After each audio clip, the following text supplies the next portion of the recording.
Good morning, everyone. My name is Miss Bridget, and I'm here today for a special outreach story time with your kindergarten class. I'm so happy to be here with you in your classroom. This month, we are talking about Thanksgiving and fall. I have two really fun books about Thanksgiving and the Thanksgiving Day Parade. So before we get started, let's warm up our hands. We're gonna sing Hello Turkeys today. So to do our turkey sign, you're gonna make a little cup with your fingers and then you're gonna hold it under your chin like it's your waddle, and you're gonna wag it back and forth, and that is how we sign turkey. 1, 2, 3. Hello turkeys, hello turkeys, hello turkeys. It's time to say hello turkeys.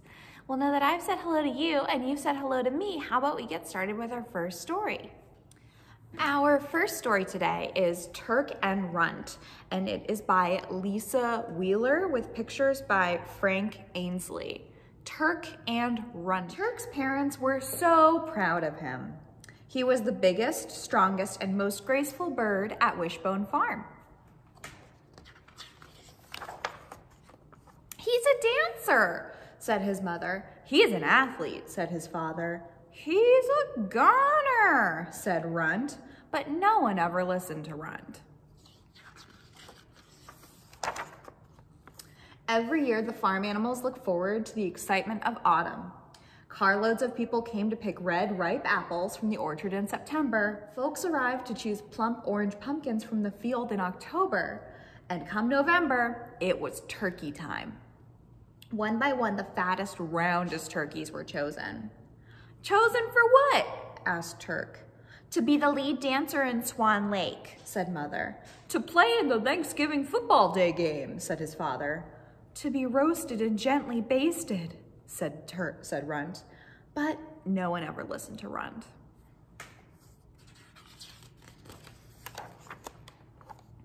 Every morning in November, the family watched Turk practice his dance steps. 1, 2, 3, lift. And every afternoon, the family watched Turk practice his football moves. 17, 23, 47, hike. He's getting stronger, said his mother. He's getting bigger, said his father. He's getting juicier, said Runt.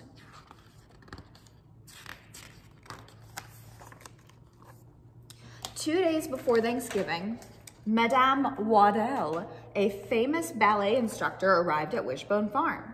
She came to choose a turkey. An audition, his mother squealed. It's time to shine. Go out and shake those tail feathers. Turk gracefully danced in the front of the barnyard. He leapt, he spun, he twirled and whirled. He did a triple somersault and landed in a split. Look at those drumsticks, said Madame Waddell. That is a beautiful bird. Mother beamed. Father puffed out his feathers with pride. And Runt puffed out his feathers too. Then he threw himself on the ground and flapped and flopped and hissed and spluttered. He gobbled like a maniac. He chased Madame Waddell around the barnyard. These birds are crazy, she screamed. She drove away, far, far away from Wishbone Farm. No Swan Lake, cried his mother. No starring role, cried father. No roasted Turk with chestnut dressing, but no one ever listened to Runt. The day before Thanksgiving, Coach Giblet from the Crow County Corn Shuckers came to pick out a turkey. This is your big chance, said father. Get out there and strut your stuff. Turk sprinted to the front of the barnyard. He bobbed, he weaved, he tackled and dived. He mowed down every turkey who got in his way. That is the healthiest looking bird, said Coach Giblet. Only the biggest and best for my team.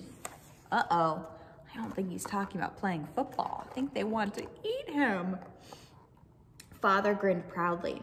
Mother got tears in her eyes. Runt got tears in his eyes too. Then his beak began to drip. He coughed.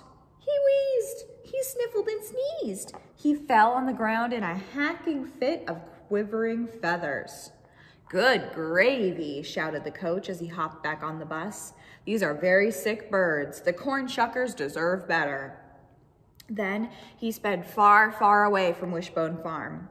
"No football contracts," cried Father. "No TV commercials," cried Mother. "No Turk sandwich with cranberry sauce," cried Runt. "Hooray!" But no one ever listened to Runt. It was Thanksgiving morning. Turk's family heard the put-put-put of a little old car, and out of the car climbed a little old lady. "Maybe she's a little old talent scout," cried Father. "Maybe she's a little old dance instructor," said Mom. "I hope she's a little old vegetarian," said Runt. Father and Mother pushed Turk to the front of the barnyard. "Show her what you've got." But before Turk could perform one pirouette, the little old lady scooted him aside. "Aha!" she exclaimed, pointing at Runt.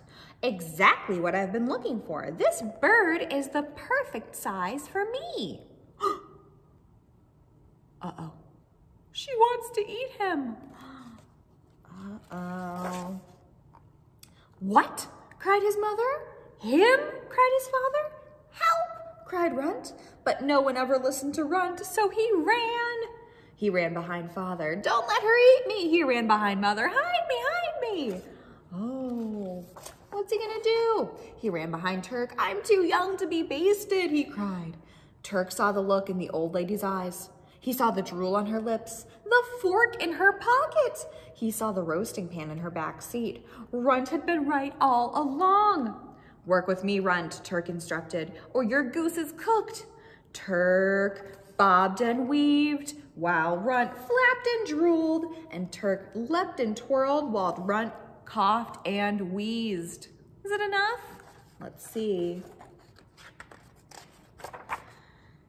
Runt gobbled like a maniac while Turk dived and tackled the old lady's shoes. "Stuff and nonsense," the old lady cried, climbing back into her car. "I wouldn't eat these birds, even if they were the last turkeys on earth."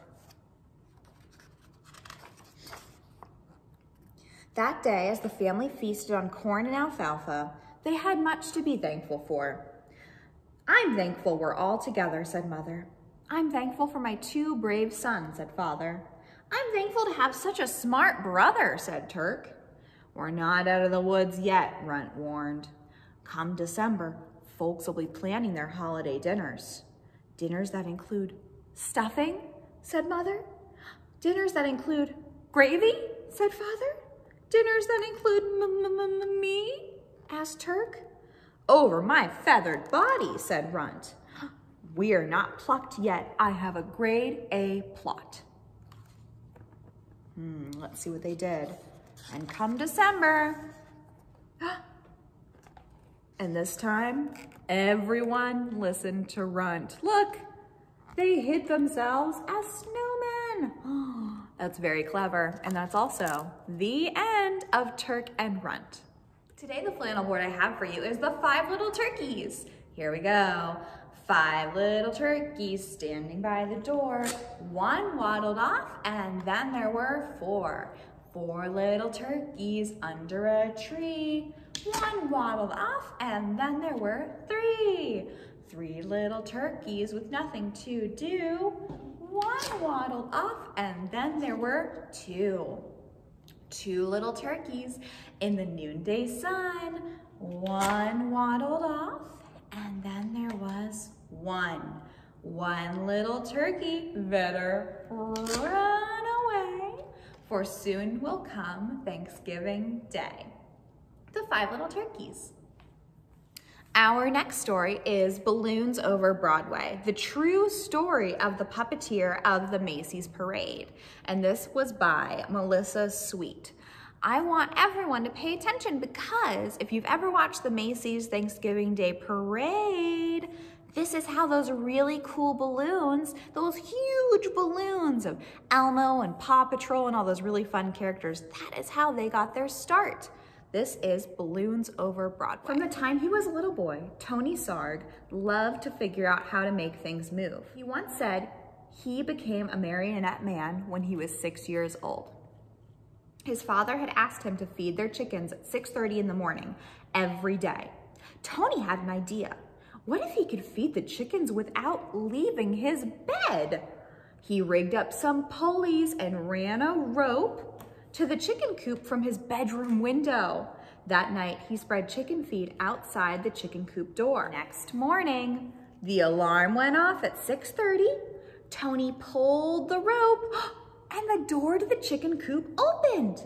The chickens ate their breakfast. Tony stayed snug at his bed, and his dad, so impressed, never made Tony do another chore. When Tony grew up, he moved to London, where he discovered no one was making marionettes for kids anymore. So, out of wood, cloth, and strings, Tony began to make puppets.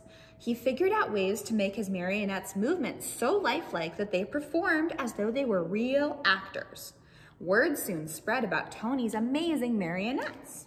Do you see his marionette? Marionette is like a puppet, but instead of putting your hand inside the puppet to make it move, you use strings. When Tony moved back to New York, the Tony Sarg marionettes began performing on Broadway. In the heart of New York City in Herald Square was the biggest store on earth, R.H. Macy's department store. Macy's had heard that about Tony's puppets and asked him to design a puppet parade for the store's holiday windows. So Tony made new puppets based on storybook characters, then attached them to gears and pulleys to make them move. Look, that looks like it could be Humpty Dumpty. In Macy's Wondertown windows, Tony's mechanical marionettes danced across the stage as if by magic. All day long, they performed to shoppers jostling for a better look. Look at that window, that's very cool. But Macy's had an even bigger job in store for Tony. Many of the people working at Macy's were immigrants, and as the holidays approached, they missed their own holiday traditions of music and dancing in the streets. Macy's agreed to put on a parade for their employees, and they hired Tony to help.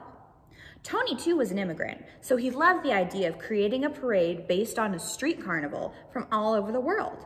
He created costumes and built horse-drawn floats, and Macy's even arranged to bring in bears, elephants, and camels from the Central Park Zoo.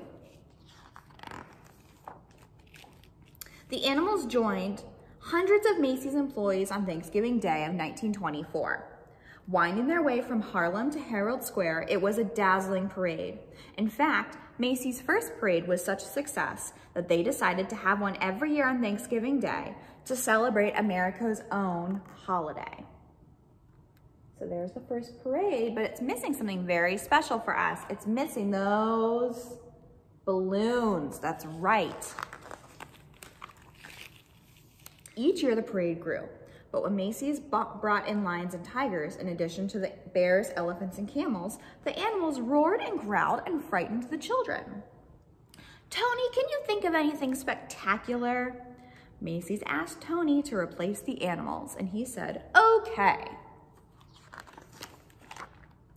Tony hoped to replace the animals with some kind of puppets, but his marionettes were less than 3 feet tall. He would have to make much larger puppets in order for them to be seen in a parade. But how could he make them strong enough to hold up in bad weather, yet light enough to move all the way down the street? Tony knew a company in Ohio that made blimps out of rubber, the perfect material for any weather. When he called the company and showed them his sketches, they agreed to make Tony what he wanted. Still, how would Tony make his big puppets move? Then Tony got an idea from an Indonesian rod puppet in his collection. On Thanksgiving Day, Tony's creatures, some as high as 16 feet tall, spilled into the streets and the crowds cheered wildly. Part puppet, part balloon, the air-filled rubber bags wobbled down the avenues propped up by wooden sticks. Do you see? There are the people holding them up in the parade. But now the sidewalks were so packed with people that only those in the first few rows could really see the parade. Tony realized that his puppets would need to be even bigger and higher from the ground. And though the sticks helped to steer the puppets, they were stiff and heavy. Tony wanted his balloons to articulate, to move and gesture, more like puppets, but how? With a marionette, the controls are above and the puppet hangs down. But with a balloon, do balloons rise? They do. But what if the controls were below the puppet and the puppet could rise up? During the next day, Tony set his new idea into motion. This time, he asked the company in Ohio to make balloons out of rubberized silk, as strong as rubber, but lighter than rubber alone. Most important, Tony ordered the balloons to be filled with air and helium too. Since helium was lighter than air, it would make the balloons rise. Once the puppets were completed, they were deflated and shipped back to New York. Tony did not know if it would go as planned. What if the balloons had too much helium and floated away? What if they hit a sharp object and popped? Would they even fit under the train? It was still dark on Thanksgiving morning when Tony filled his balloons with helium, tethering them down with sandbags. By 1 p.m., the sidewalks were packed with people ready for the parade. Then one by one, Tony cut the strings to the sandbags. Let's have a parade. I think it worked. There's our balloon. And the magnificent upside-down marionettes rose into the skies. Look, you can see there is the balloon, and there are the people on the ground puppeting it. Nodding and waving to the crowds below, they sailed past Central Park. They sailed down Broadway. They shimmied and swayed through the canyons of New York City.